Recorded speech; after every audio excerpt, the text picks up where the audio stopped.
hari-hari ini mencoba untuk mengisi hidup dengan sesuatu yang lebih bermakna ya. Jadi karena kita belajar banyak juga dari kejadian Ariel, jadi artinya bahwa hidup itu kan yang paling penting adalah bekal. Maka itu yang kita maksimalkan. Jadi sekarang kalau seandainya ada kegiatan-kegiatan khususnya kegiatan terkait dengan masyarakat gitu ya. Seperti kalau misalkan ada bencana atau harus berbagi dan lain sebagainya, itu kita duluin deh seperti itu gitu ya. Kalau memang misalnya waktunya sangat memungkinkan, itu kita lakukan itu. Jadi sekarang sibuk sesibuk-sibuknya sebetulnya gitu, tapi untuk hal-hal yang memang lebih banyak untuk kita mencari makna lah dalam kehidupan seperti itu. Dalam kedukaan saya punya tanggung jawab kepada 50 juta rakyat Jawa Barat. Jadi agenda hari-hari mengikuti sambil hati ini ditata bagaimana caranya bisa fokus lah ya. Walaupun nggak bisa dihindari kan manusiawi ya. Sekelebat kan ingatan suka kangen ya gitu. Tapi makanya guru kami mengajarkan kalau ingat kepada yang disayang cepat doa gitu. Kalau diingat tuh jangan dilama-lama karena itu akan nanti mengunci emosinya. Makanya kalau ingat Ariel lagi ngapain, saya Al-Fatihah gitu. Itu cara terbaik mengingat orang yang sudah berpulang itu. Pada saat momen detik diingat, kita kirim doa. Nah itulah cara sekarang dalam kesibukan rutin. Kalau ingat almarhum, saya kirim Al-Fatihah sebanyak-banyak. Pas sebelum kejadian itu, aduh dia tuh manis banget. Nah, jadi itu adalah momen terindah. Termasuk dia itu nggak suka difoto. Tapi terakhir pertemuan dengan Ariel, perjalanan dia itu mungkin ada lebih dari 1000 foto. Itu foto dia semua, dan dia juga jadi suka selfie dan lain-lain. Termasuk senang wangian. Jadi pagi-pagi sebelum kejadian dia masih gini, Mama, cium deh. Wangi Ariel, sebelah sini Mah. Loh, emang beda Mah, ini kanan kiri udah. Aduh, katanya. Terus saya sampai jalan gitu. Kecium nggak Mah, wangi nggak? Jadi dia tuh pengen wangi. Jadi ada maksudnya cerita-cerita yang beda gitu dari keseharian lainnya gitu. Di momen itu dia begitu begitu manis, begitu wangi, begitu menyenangkan, termasuk ingin menyenangkan ayahnya gitu. Tiba-tiba, Ril kita ke Eropa siap-siap nganter Zara cari sekolah. Bajunya gimana Pak? Kok tumben nanya baju kan? Tiba-tiba gitu. Kan seleranya beda. Biasanya cuek banget, gak pernah mikirin biar baju. Nanti foto keluarganya keren, ada matching-matching ya saya bilang. Jadi bawa 4 sepatu, 4 ya, olahraga, sepatu gini. Nurut Mbak. Ya nurut banget. Terus jasnya gimana? Nah, ada jas warna ini, warna itu. Aku harus pakai topi juga. Iya kan Bapak pakai topi biar matching. Nurut gitu. Ya. Padahal sebelumnya terserah Mama aja. Aku yang biasanya nyiapin dia gitu kalau mau kemana-mana. Itu enggak dia sendiri. Itu mau nyenengin Kang Emil tuh. Iya, dan dia juga ada keinginan. Jadi di trip itu tiba-tiba kami susah cari foto selama ini sebelum trip itu ya. Di trip itu tuh tiap belokan foto, tiap ada background keren dan semua. Iya, itu. Bahkan di Roma pun kita kan the best moment menurut saya, kita nyewa Vespa, saya bonceng Julia, Ariel bonceng Zara, ya kayak di film-film aja keliling-keliling kota Roma, khasnya Itali naik Vespa. Jadi momennya itu indah banget, terintens lah kedekatannya. Dan yang menurut saya juga mungkin sudah Allah atur ya, ada malam-malam tuh gantian. Satu waktu jalannya berdua sama Bu Cinta, curhat berdua. Terus Pak pisah ya, dia dengan adiknya. Satu malam dengan saya, beliau naik mobil, saya jalan kaki, berdua sama Ariel ngobrol, ngomongin segala rupa gitu. Jadi momen perjalanan sebelum pulangnya itu di memori kami itu betul-betul luar biasa lah gitu. Kang Emil kan waktu itu di London ya Kang? Sedang di London. Saya telepon waktu itu. Iya, jadi kejadiannya pagi hari ajudan dulu memberitahu, ngetok pintu. Setelah itu saya telepon Ibu Cinta, kan juga di momen itu tidak stabil lah ya komunikasinya karena dengan tangisan dan sebagainya gitu. Saya mencoba di momen itu saya membiasakan untuk optimis dulu gitu. Terhadap berita buruk tuh saya nggak panikan orangnya gitu. Saya selalu mencari rasionalisasi dari sebuah berita buruk. oh mungkin memang ada musibah tapi kelihatannya kan sedang dicari lah, kira-kira begitu ya. Nah, tapi kan nggak bisa dipungkiri ya. Saya baru mau buka pintu mengikuti agenda, ada 4 sampai 5 kan, ketemu menteri ini. Ya nggak mungkin dibatalkan juga, dalam artian sudah diatur jauh-jauh hari, ratusan orang mau ketemu dan sebagainya. Jadwal pesawat juga memang nggak ada. Jadi saya mencoba menerasionalkan Gitu. bahwa semua harus diurus sesuai proporsinya. Nah, di situ yang paling berat. Karena bayangan udah jadwal ngasih kuliah kan. Ngasih kuliah kan harus ceria, harus. Padahal setiap kelewat dag-digdug di hati itu nggak bisa dibohongi gitu. Nah, saya punya momen kalau lagi sendiri barulah saya tumpahkan gitu emosi. Tapi kalau udah ketemu orang saya menahan diri. Nah, itu paling berat sebenarnya. Iya. Karena saya tahu kalau saya tampilkan sisi humanis emosi saya, ya terjadi viral dan sudah kebuktian di TikTok di mana. Ekspresi mata Ridwan Kamil yang komen 5.000 cuman membahas kedap-kedip mata saya. Iya. Nah, itu yang saya bilang, ya ampun, apapun sekarang digali yang menurut saya sih seharusnya tidak harus sampai itu. Nah, tapi itulah resiko hari ini. Iya. Sebetulnya saya juga ikut gemas gitu, karena kalau saya kan ada di lokasi ya pada saat kejadian. Jadi pada waktu itu kan kita semua juga mau berenang sama-sama, karena orang banyak yang tanya, kenapa sih kok dibiarkan berenang? Memang itu tempat wisata gitu, itu memang sungai itu dipakai orang untuk berenang kan gitu, untuk melakukan kegiatan-kegiatan. Jadi sungai itu adalah kehidupannya warga masyarakat di sana gitu. Nah tapi pada waktu itu kan Eril melarang saya, karena pada waktu itu air sedang deras ya, karena glacier sedang mencair gitu. Jadi pada waktu itu Eril bilang nanti mama di sana aja gitu. Jadi pada saat itu saya memang ada di lokasi, hanya arus air itu membawa Eril lebih cepat dibandingkan dengan saya berjalan kan, seperti itu. Nah pada waktu kejadian ada yang kembali ke kami memberitahu bahwa Eril itu terbawa air, tenggelam gitu. Nah itu saya langsung buru-buru ke lokasi yang ada Teteh Zaranya. Di situ kan Zara gemeter gitu, temennya juga tante maafkan gitu ya. Mereka tuh seperti ya agak panik gitu. Terus kemudian mereka juga shock berat gitu. Nah pada waktu itu saya tuh betul-betul ingin terjun pada waktu itu. Saya berpikir ini saya terjun aja atau gimana gitu. Tapi pada waktu itu saya, ya Allah ini harus berpikir cerdas ini. Apa yang harus saya lakukan? Saya bisa saja terjun, tapi saya itu setelah berpikir saya ini nggak jago menyelam dan air pada waktu itu agak keruh. Saya ini bisa berenang tapi tidak jago menyelam. Maka saya lihat Zara. Saya bilang saya harus selamatkan dulu Zara gitu, karena dia dalam keadaan shock. Bagaimana kemudian dia melihat ibunya ikut terjun ke situ dan akhirnya bukan hanya satu tapi dua orang yang hilang gitu kan. Nah jadi saya selamatkan dulu Zara. Nah pada waktu dia berjalan ke sana, kemudian kita ketemu polisi dan lain-lain. Jadi kita ada kendala bahasa juga sebetulnya gitu. Tapi ada alhamdulillah itu di situ masyarakat yang tahu tuh langsung membantu, dan langsung menelepon polisi segala macam kan gitu ya. Terus pas itu saya telepon Kang Emil. Nah itu kita lagi lemes, Kang Emil bilang, iya Teteh sabar aja. Aduh, Bapak ini gimana gitu, kita tuh udah nggak tahan banget gitu ya. Itu gimana kan kalau saya jawab terus ikut teriak dari London. Ya masa juga ya. Jadi tapi Kang Emil tuh luar biasa menenangkan saya, sehingga saya pada waktu itu bisa berpikir dengan terang benderang gitu. Kebayang kalau Kang Emil gitu ya panik, maka saya pun akan panik. Tapi Kang Emil tuh tenang. Jadi Kang Emil bilang, Teh tenang, kita ikutin semua dulu prosedur segala macam. Nanti insya Allah saya pulang secepat yang bisa dilakukan gitu ya. Terus Teteh banyak doa, tenangkan Zara segala macam. Itu yang membuat saya juga tenang. Jadi kenapa kalau orang tanya kok bisa sih Bu Cinta tenang? Karena saya juga punya Kang Emil yang juga menenangkan saya gitu. Kang Emil datang itu tengah malam, saya masih, Bapak ayo kita cari, kata Bapak nanti Teh pagi-pagi saya gebrak-gebrak Kang Emil. Kang Emil bangun sekarang, pokoknya harus, itu sebagai ibu ya, pokoknya harus sekarang, saya bilang sambil nangis waktu itu. Pokoknya saya bilang, saya kasihan gitu, Eril tuh kedinginan gitu, dia tuh nggak kuat dingin gitu segala macam.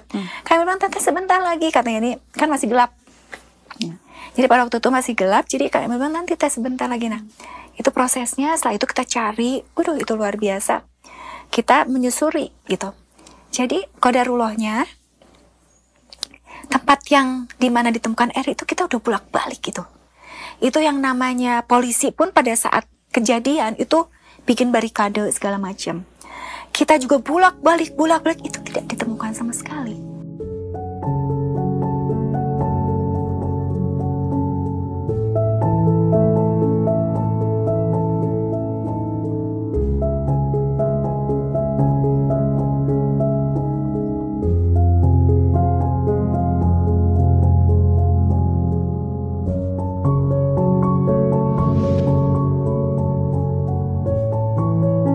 Kang Emil tadi bilang ini ujian kekuasaan powerless. Itu dia. Jadi di 14 hari itu saya diuji. Kalau di negeri orang saya nggak punya kuasa, contoh kan.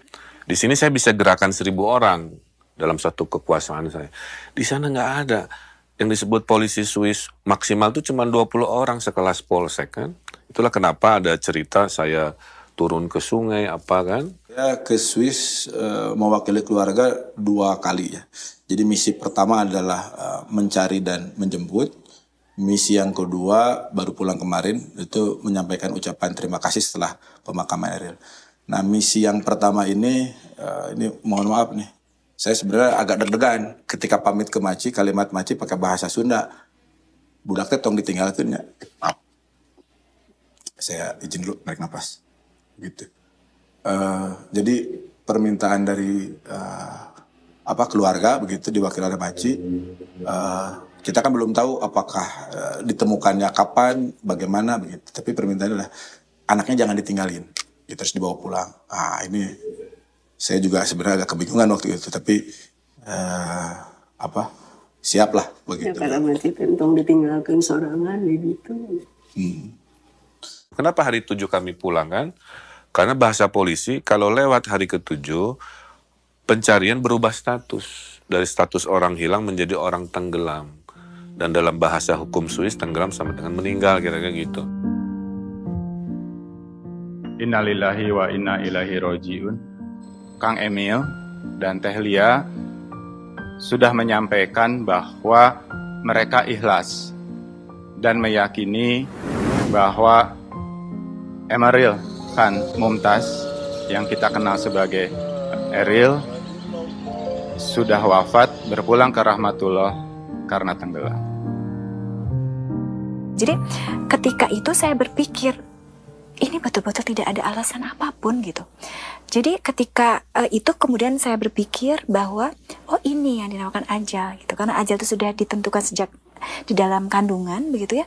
Maka ketika Allah berkehendak untuk mengambil yang menjadi miliknya, tidak ada alasan apapun ya, bagaimana Allah saja gitu. Maka saya bilang begini, kalau begitu memang ini sudah waktunya. Maka ketika pada saat itu pun ketika saya katakan, AA udah di kamar aja, AA dikunci pintunya, AA saya selimutin dengan selimut gitu ya, terus dia nggak bisa kemana, saya kekepin gitu ya, saya rangkul dia, kalau waktu sudah tiba dia akan tetap Allah akan memanggilnya. Jadi itu yang sebetulnya membuat saya rilis. Itu yang pelan-pelan saya mulai bisa menerima bahwa kalau ini memang kehendak Allah, dengan apalagi diakhiri dengan begitu banyak cerita-cerita indah gitu ya, bermunculanlah kebaikan-kebaikan, itu semakin rilis gitu, semakin tenang gitu hati itu, seperti itu. Takdir itu, saya bilang gitu. Gak bisa kita pengen begini, Allah udah menakdirkan begini kan, gak bisa apa-apa. Udah terima. Lillahi ta'ala gitu. Untuk pesan Nomi itu aja. Lillahi ta'ala terima. Ya. Harus disyukuri, saya bilang gitu. Nanti ada waktunya, nanti juga akan dapat kebahagiaan. Saya percaya gitu. Kalau saya dikasih sesuatu kesedihan, pasti akan kebahagiaan.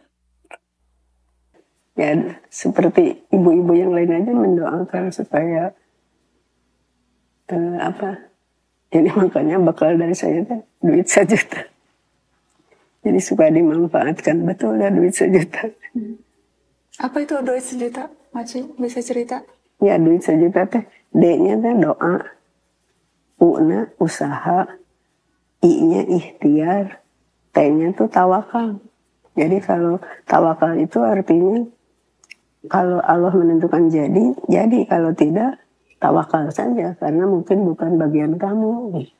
Nah kemudian tapi harus sejuta, sa-nya harus sabar, ji-nya harus jujur, ta-nya harus takwa gitu.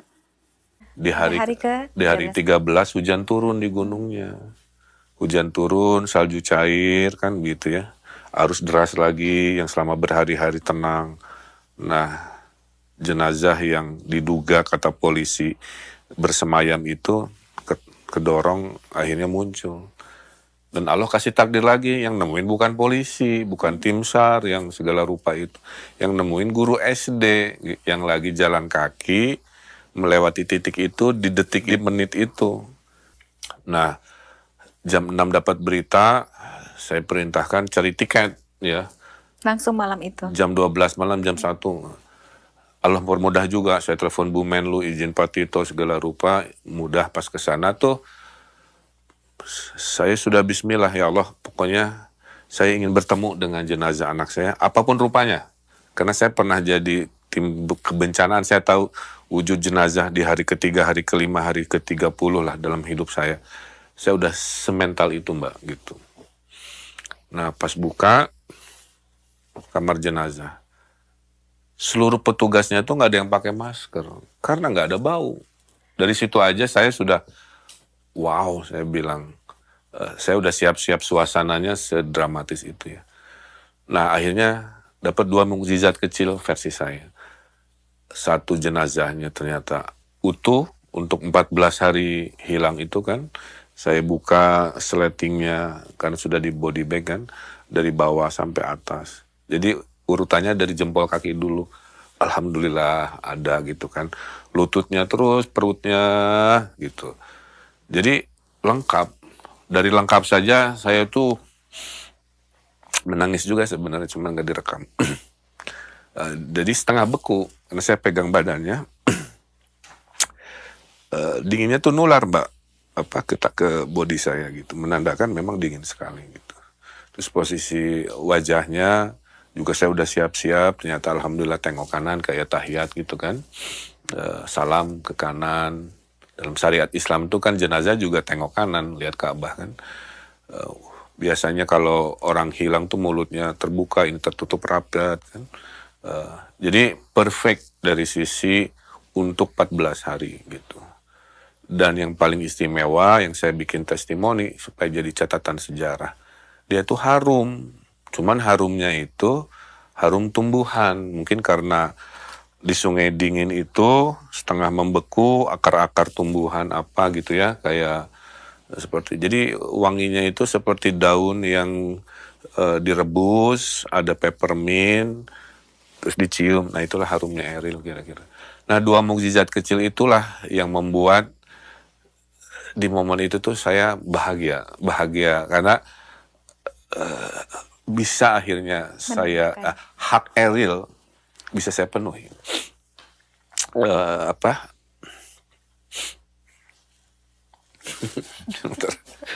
Padahal udah janji loh nggak akan nangis lagi. Karena ngomong ini soalnya visual saya muncul lagi. Jadi di hak pertama adalah dimandikan. Jadi saya mandikan gitu. Dan afdolnya kan ayahnya ya. Yang kedua dikafani, itu haknya gitu. Jadi bukan kayak jenazah biasa yang saya bilang tetap harus dikafani walaupun secara medis harus pakai body bag ya untuk melindungi takut rawan gitu. Dan yang terakhir saya azankan gitu, di telinga kirinya karena dia tengok kanan kan. Di momen azan itulah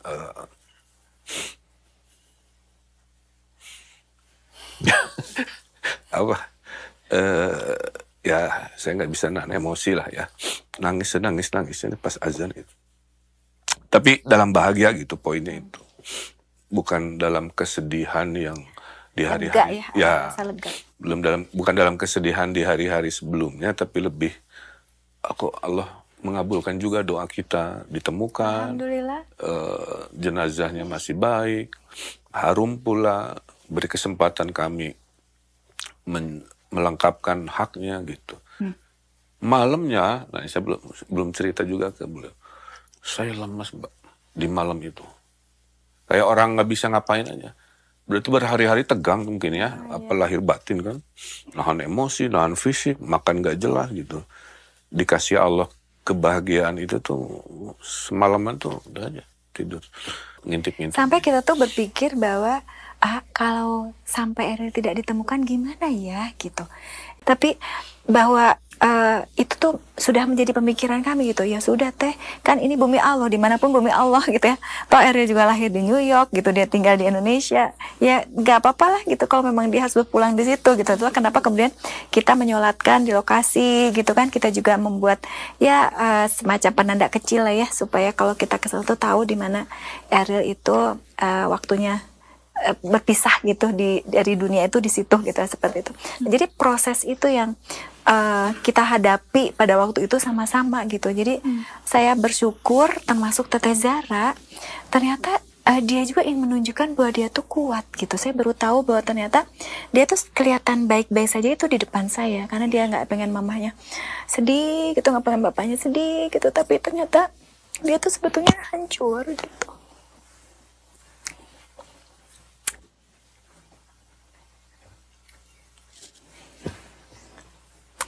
Udah janji gak akan nangis.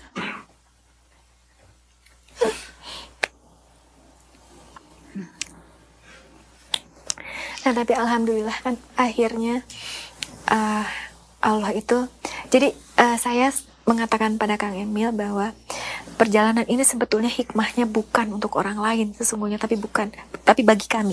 Itu yang paling utama adalah bagi kita. Jadi saya selalu berpikir bahwa orang yang menghargai kehidupan adalah orang yang pernah kehilangan. Jadi dia akan lebih memaknai hidup, termasuk saya dan Kak Emil. Jadi melihat dunia ini dengan cara pandang yang berbeda gitu. Untuk berduka bahkan tak semua orang punya waktu leluasa. Bayangkan, kabar musibah yang menimpa Ariel tiba di telinga Ridwan Kamil ketika ia harus menjalankan berbagai agenda penting. Menanggung risau atas keselamatan anaknya sepanjang hari tentu bukan ujian mudah sebagai pejabat publik atau profesi apapun selama ia merupakan seorang ayah, seorang ibu. Yang jelas kan memang ini peristiwa yang tadi Kang Emil bilang teh, jutaan pasang mata tuh lihat begitu, mengikuti detik dari detik. Ketika pertama kali dengar kabar Ariel hilang itu kan semua orang heboh. Kang, di Indonesia tuh heboh luar biasa. Pasti Kang Emil tahu, Teh Lia juga tentu tahu. Itu menyulitkan nggak ya Kang? Karena kan ini sebetulnya Teh momen yang private ya. Kalau saya secara pribadi, karena waktu itu di kondisinya, posisinya sedang di sana, itu tidak terlalu memantau pergerakan di sini. Nggak ngintip berita, Mak. Nggak, karena pada waktu itu kita betul-betul fokus. Nggak kebayang. Nggak kebayang seperti itu. Asli nggak ngintip-ngintip medsos. Makanya berhari-hari kan saya nggak posting apa-apa juga. Dan nggak menyangka sama sekali Kang? Mengetahui tapi tidak membayangkan semagnitud itu kan. Tambah ada puluhan paranormal ikut pansos misalkan kan, makin malas jadinya kan, takut wah mendingan fokus ini gimana nah, gitu kan. Saya intip berita dikit kan, nggak semua orang juga punya empati ya, ada yang nuduh politik gini-gini. Iya, aduh itu jahat banget. Gimana Pak responnya? Katanya sengaja ya katanya gitu. Saya bilang begini. Belum tahu ya rasanya gitu. Ingat aja pepatah Arab. Pepatah bangsa Arab mengatakan, kalau kamu merespon orang gila, maka kamu ikut gila. Jadi memang nggak perlu direspon terhadap hal-hal yang di luar nalar dan etika kan. Bahkan di hari pulangnya, saya kira ramenya itu kan hanya seputaran Pakuan kan. Ternyata 40 km Mbak, mungkin monitor ya. Kiri kanan teriak takbir, tahmid, tahlil, doa, nangis. Saya jadi tadinya sudah relatif kuat, terharu lagi kan, kira-kira begitu. Sampai hari ini kira-kira begitu ya. Itu makamnya masih didatangi orang-orang yang saya nggak bisa tahan. Tadinya kan mau saya renovasi setelah seminggu lah ya. Ternyata dari Sulawesi, dari Jawa Tengah, kemarin rombongan dari Pasuruan. Saya bilang, karena kami melihat di TV dan kami merasa, nah ini lagi, bahwa Ariel itu seperti anak kami. Jadi ada ibu-ibu relate-nya ke Ibu Lia, ada bapak-bapak memposisikan di sepatu saya, kan begitu ya. Ada anak muda memposisikan di adiknya, si Zara. Ada anak muda terinspirasi oleh Eril sendiri. Kaget banget pada saat pulang, pas jemput dia. Dari mulai bandara sampai ke Bandung. Ngelewatin dalam kota, orang ada di jembatan. Terus mereka pakai kertas, welcome home atau apalah gitu. Eril loh, Emeril Khan Mumtaz. Yang saya tahu kesehariannya seperti apa gitu kan. Itu sampai saya lihat ke belakang. Karena kan posisi di mobil jenazah itu, Randi, saya, Bapak, Ibu Zara, peti di jenazah di belakang saya. Saya pengen gini. Kak, kamu bawa apa sih selama ini? Apa yang bisa membuat seperti ini gitu kan? Pernah suatu hari Eril tiba-tiba, kita semua nggak tahu, tapi tiba-tiba dia memberikan sepeda ke penjaga sekolahnya gitu. Bahkan waktu itu juga saya pernah bersepeda ke sekolahnya bertiga juga sama Eril dan sama Rido. Di situ dia menawarkan banyak barangnya ke penjaga sekolahnya itu, sepatu, baju, dan lain-lain seperti itu. Sesimpel ada tukang ayam geprek di Jalan Dago, si ibu-ibunya nangis, anaknya cerita. Saya bilang, kenapa? Ya, Eril itu pernah makan di sini. Terus kenapa? Harganya 30.000, Eril kasih 50.000. Terus kata Eril, Bu, ambil kembalian. Nah, sesederhana kembalian tidak diambil lah ya. Tapi nempel ternyata di memori si ibu ayam geprek itu. Dan lain sebagainya. Jadi, akhirnya kami pun sebagai orang tua menemukan rentetan kebaikan-kebaikan yang ditestimonikan oleh orang-orang yang tersentuh. Sehingga saya akhirnya paham secara spiritual bahwa Allah memuliakan Eril itu di hari pulangnya. Makanya saya bilang, Pak Ridwan, apa sih amalan anak Mbak? Ini pertanyaan ratusan, Mbak. Jawaban saya akhirnya ketemu. 1, dia ahli minta maaf. 2, ahli sedekah dengan ikhlas. Ada orang bersedekah tidak ikhlas karena ingin diberitakan, ingin dipotret kan. Kalau dia kayaknya banyak yang nggak tahu juga. Ya, jadi dia memberi atau membantu tanpa dia juga tahu itu adalah yang ketiganya kebaikan. Ahli terima kasih gitu.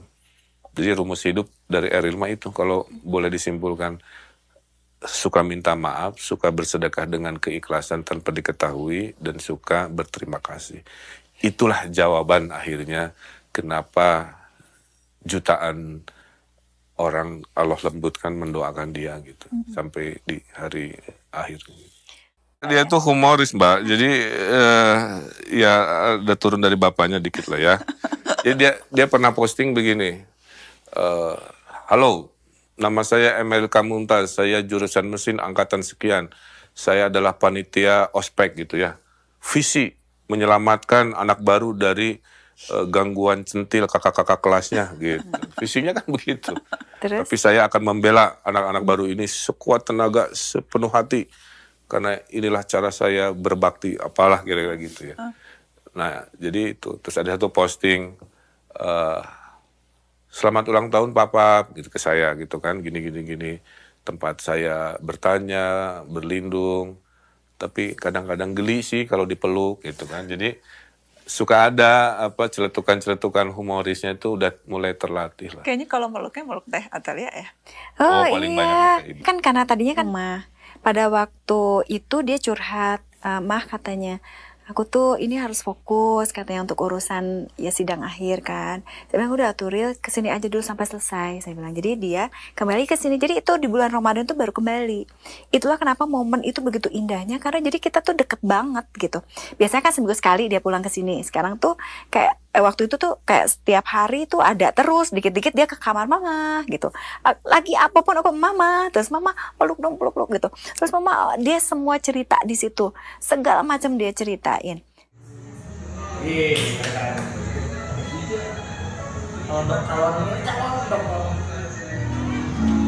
Oh Tuhan, ku cinta dia, ku sayang dia, rindu dia, inginkan dia.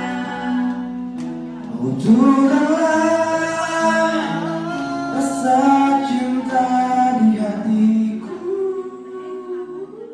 Tapi itu kemarin Hanya sedih dengan banget saya. cara yang berbeda. Jadi waktu kita ngurusin surat kematian Ariel, kan dapat akte tuh.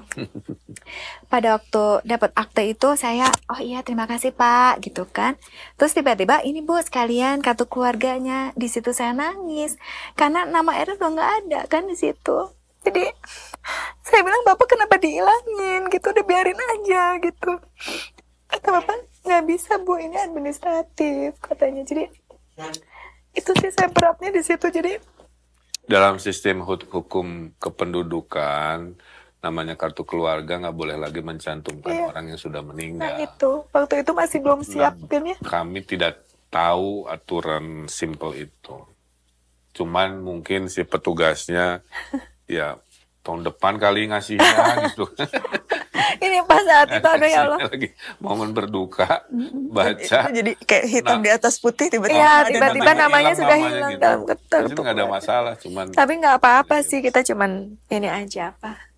Masih waktu itu masih kaget gitu ya sekarang. Bunga-bunga emosi lah.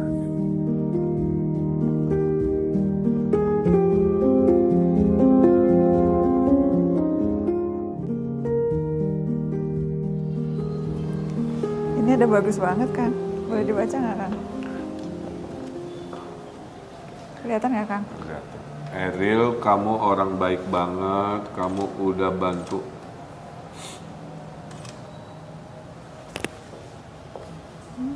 Beli aja. Ariel, kamu orang baik banget. Kamu udah bantu orang tuaku dan kakakku di pernikahannya. Kamu dari subuh udah jemput suami dan kakakku ke masjid tempat akad nikah. Bukan cuma di situ, setelah mengantar kamu tidur di gazebo. Saat itu aku tidak sadar kamu anak seorang gubernur sedang tidur dimanapun kamu berada. Aku tidak menyangka kamu sangat rendah hati dan down to earth. Kamu menunggu hingga acara selesai sampai catering membereskan makanannya. Ya, jadi Ariel itu dia cari uang tambahan pada waktu itu.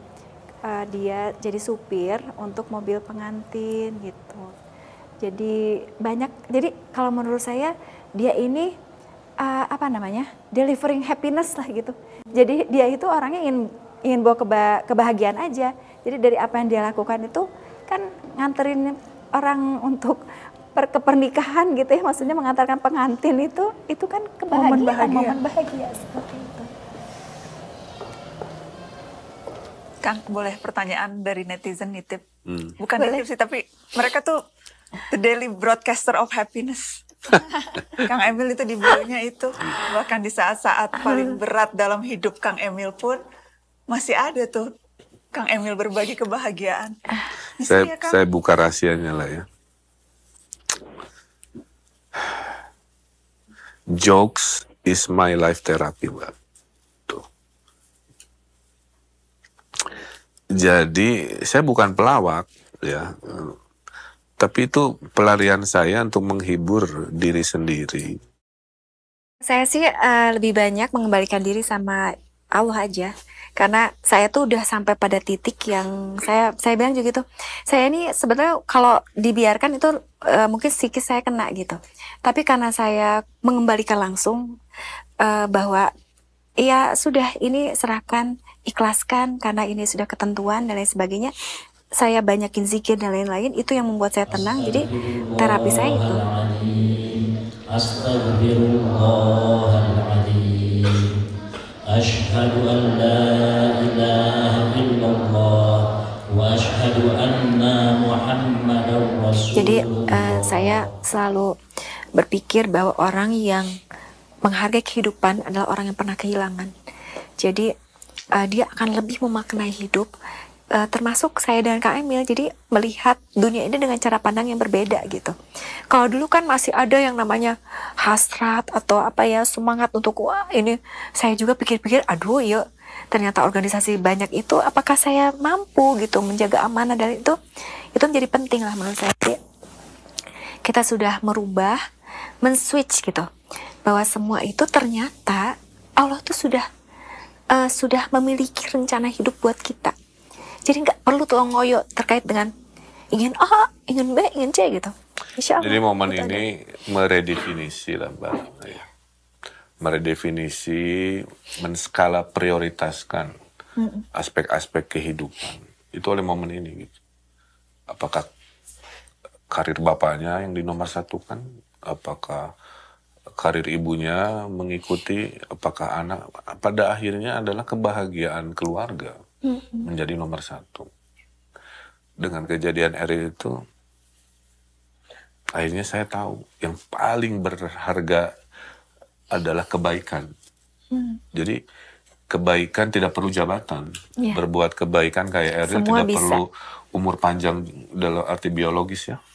Berbuat kebaikan tidak harus kaya raya dulu, berkuasa dulu. Ternyata berkebaikan kapan saja. Itulah bekal Eril, kesimpulannya itu. Iya. Karena tidak semua orang juga akan didoakan sedemikian rupa seperti Eril itu, 1 in a million mungkin ya. Nah, Eril mengajarkan rumusnya hanya itu.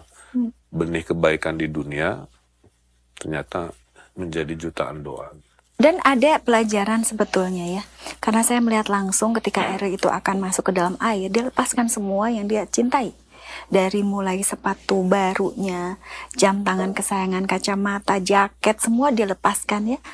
Dia hanya masuk ke air dengan pakaian untuk menutup auratnya saja gitu. Dan dia tidak membawa apa-apa pada waktu itu. Bahkan sampai saya kembali ke Indonesia, saya melihat barang-barang Eril, semuanya, apakah itu HP-nya, laptopnya, bahkan saya lihat itu yang namanya ijazah, dan segala macam dari mulai akte lahir, segala macam gitu ya, saya tuh sampai menangis. Ini tuh gak ada artinya ya. Yang Eril bawa tuh ternyata gak ada kaitannya dengan dunia sama sekali ya, dalam bentuk fisik gitu. Jadi yang dia bawa hanya amal. Nah itu yang kemudian saya berpikir, ya kalau gitu bekal aja yang kita perlukan. Jadi nggak perlu, ya saya juga sebetulnya itu juga jadi pemikiran saya. Jadi kenapa kita tuh harus kadang-kadang kontrok-kontrokan gitu. Misalkan kita ingin sekolah tertinggi, ingin kemudian jabatan tertinggi, semua tertinggi, padahal itu nggak jadi apa-apa, tidak akan dinilai sama sekali. Bahkan kita sekolah dimanapun nggak akan ditanya gitu. Ijazah itu Pak nggak ada artinya gitu. Nah jadi saya berpikir bahwa itu yang kemudian pandangan hidup yang harus dirubah tuh seperti itu gitu. Jadi kita kembalikan. Jadi ini lebih refleksi untuk kami dan mudah-mudahan juga jadi hikmah bagi orang lain ya Pak. Pokoknya mah kalau main game kira-kira gitu ya. Level kita tuh udah setinggi-tingginya level dalam bab keikhlasan itu. Ya ibarat ujian Mbak. Kalau udah lewat ujian ini mah perasaan ya. Sebutkan jenis ujian-ujian lain tuh kayaknya bisa. Ayo ke situ, gitu.